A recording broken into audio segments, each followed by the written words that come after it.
সংখ্যালঘুদের নিরাপত্তার জন্য সরকার সর্বোচ্চ গুরুত্ব দিতে হবে, সাথে সাথে প্রত্যেকটি নাগরিককে সেই দায়িত্ব গ্রহণ করতে হবে। আমরা রাসূল সাল্লাল্লাহু আলাইহি ওয়াসাল্লাম বলেছেন, আলা কুল্লুকুম রা ওয়া কুল্লুকুম মাসউলুন আন রাইয়াতিহি। আজকে আমরা হেফাজতের নেতাকর্মী, আলেম, সমাজ, ছাত্রবৃন্দ প্রত্যেকটি নাগরিককে বলব, দেশের নিরাপত্তার জন্য, জানমালের নিরাপত্তার জন্য সকলকেই পাহারাদার হিসেবে দায়িত্ব পালন করতে হবে।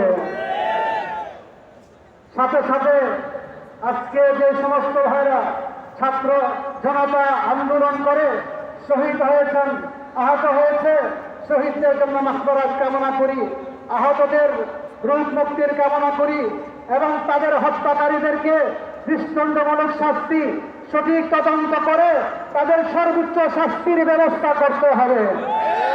2013 সাল, ব্রাহ্মণবাড়িয়াতে 2016 সাল এবং 2021 সাল থেকে 2024 সাল পর্যন্ত যত হত্যাকাণ্ড ঘটেছে, সমস্ত হত্যাকাণ্ডের সঠিক তদন্ত করে বিচার করতে হবে এবং অসংখ্য মামলা, এক একজনের মাথা 20টা, 30টা, 40টা পর্যন্ত মামলা, যাবতীয় সকল মামলাকে দ্রুত সময়ের মধ্যে প্রত্যাহার করতে হবে।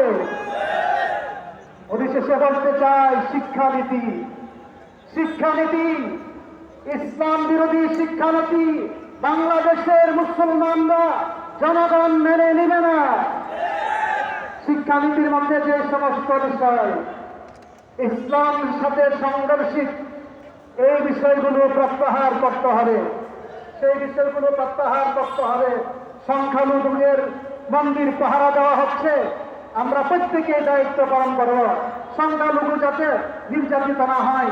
বরকতের জন্য হাদিসটা বলি, আলা মান যালামা মুআহিদা আও ইনতাকাসা আও কাল্লাফাহু ফাওকা তাকাতিহি আও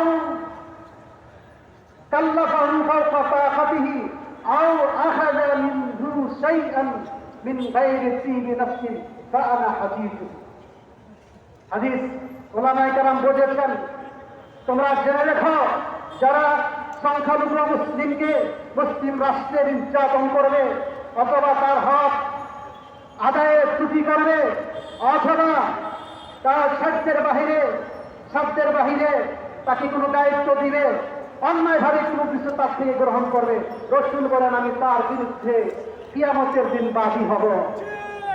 ভাই আমার, আজকে শান্তির সমাবেশ, গণসমাবেশের মধ্যে আসছি, আমরা প্রত্যেকেই একজন করে শান্তির দায়িত্ব পালন করব। সবাই রাজি আছেন তো? আল্লাহ তাআলা আমাদের সবাইকে তৌফিক দান করুন। সাধারণ সাথে বন্ধুগণ, গত 2001 সালে এই